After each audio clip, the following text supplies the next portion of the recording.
Daí entra tudo isso. Como que essa imagem revela o que é passado, o que é presente, o que é futuro, né? Na arte, ela, na minha opinião, o criador tá por trás de tudo isso, assim, o cara que cria, né, desenhos e ideias, vai criando assim, a partir do momento que eu crio um desenho novo, eu também determino aquilo que ficou para trás, aquilo que é o passado, né? E também coloco um novo limite para quem vai criar algo novo daqui a pouco, ele vai ter que me superar. Ele vai ter que criar algo diferente disso, porque senão, sabe? Aí vira uma competição também, assim, de quem inova mais, quem viaja mais, quem sei lá o quê. Às vezes eu não sei se isso é muito saudável, me parece uma esquizofrenia, assim, sabe? Mas dentro da pintura tem bastante isso? Dentro da pintura tem muito isso. O que acontece com a pintura hoje é que ela tem... Os artistas que querem inovar e querem tal, começam a caminhar com a pintura no sentido de uma não pintura. Incluir elementos diferentes dentro da pintura, fazer de formas inusitadas, né? Tentar fazer uma pintura com elementos diferentes, ou tipo esses caras que combinam um monte de treco assim, de ferro velho, e posiciona de uma forma que cria uma imagem, daí ele vai lá e tira uma foto. Ele tá pintando com objetos, com colagem de objetos, tipo o Vils, que faz uma imagem na parede com britadeira, o martelete, ele vai descascando e machucando a parede e produz a imagem. Né? Isso se relaciona um pouco com a pintura, um pouco com a gravura. Tem os vídeos que eu vejo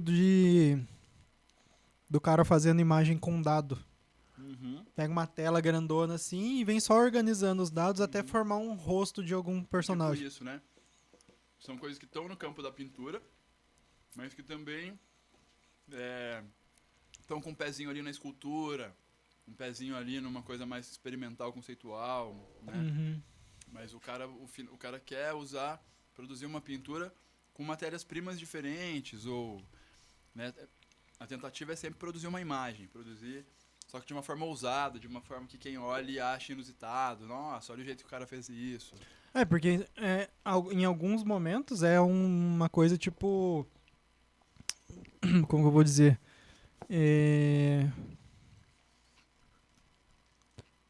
Pô, algumas coisas você acha que é surreal. Uhum. Tipo, pô, o cara cata um monte de dado. Pô, os dados são 6 números ali. Tem uma surpresa nisso, né? São seis números e tudo pintinhas. Uhum. Como que um cara consegue, com aquilo, fazer algo tão diferente? Uhum. Que aí faz o rosto. E muitas vezes o rosto fica perfeito. Fica até realista ali. Esse esquema que você falou do cara catar o ferro velho e fazer... Ir juntando o ferro velho ali e fazer uma imagem. Faz uma imagem a partir de um ângulo que você olhe. Forma uma imagem complexa pra caramba. Aí você fala, caraca, mano, mas isso aí não... É surreal, cara. Como que consegue fazer um negócio desse? É legal, mostra a habilidade do cara, né? Um cara desse tem que entender de pintura também, mas ele tá chegando num resultado de pintura com uma técnica de escultura, por exemplo. Então o contemporâneo é isso aí, né? O campo da pintura contemporânea. Esse quadro, por exemplo, é um pouco mais convencional, né? É uma pintura normal. O processo que eu fiz ele, eu uso um stencil, eu projeto uma luz, eu pinto, eu corto no estilete primeiro, não sei o quê. O resultado final, pra quem olha, é tinta em cima de uma tela, né? Que é bem convencional isso, pro campo da pintura. Aí você pode falar, nossa, mas a sombra é uma cor quente. Normalmente a gente tem sombras como uma coisa fria ou acinzentada. Aqui a sombra é colorida. Tem elementos que caminham no sentido de uma coisa diferente já, né, para uma pintura convencional. Mas tem uns caras que botam uma coisa na sua frente que você fala, é completamente outra história, né? Então, e esse cara saiu da pintura ou ele quer chegar na pintura. Ele saiu da pintura e tá fazendo outra coisa, ou ele quer chegar na pintura a partir desses negócios como o dado, por exemplo, né? Então, muito artista experimentando mesmo e vendo o que mais eu posso fazer aqui, né, para chamar atenção, para elevar, para expandir um pouco mais o limite ali do campo de visão do que pode ser feito, sabe, dentro daquela linguagem ali, sabe? E às vezes é aquela, tipo assim, você chega num certo nível e aí você fala, pô, se eu sair daqui, o que eu consigo fazer a mais? Por onde eu consigo caminhar? O que mais eu posso incrementar, né? E como eu posso diferenciar? Daí tem os malucos, né? Que tem pessoas que têm ideias interessantíssimas. Você fala, da onde esse cara tirou isso, sabe? Além da dificuldade de resolver, da onde o cara tirou a ideia. Esse esquema com o dado, cara. Uhum.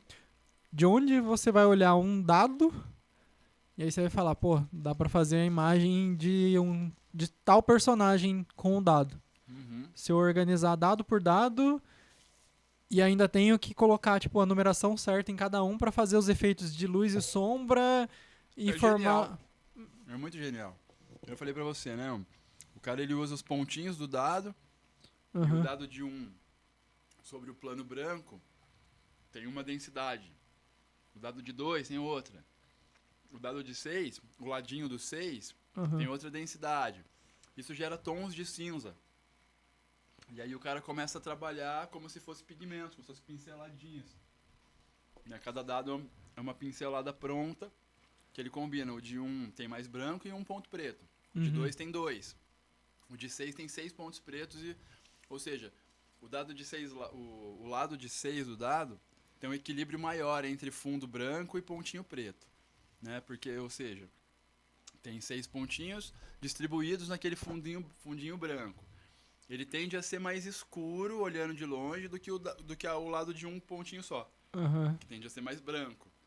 Porque tem menos preto. Entendeu a ideia, né? A proporção de preto e de branco muda em cada lado do dado.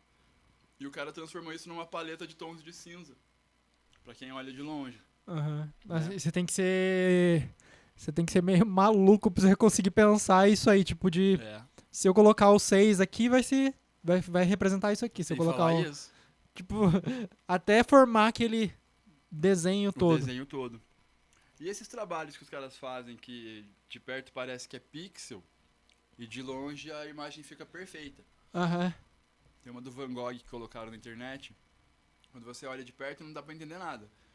Se você ofusca o olhar, ela fica realista.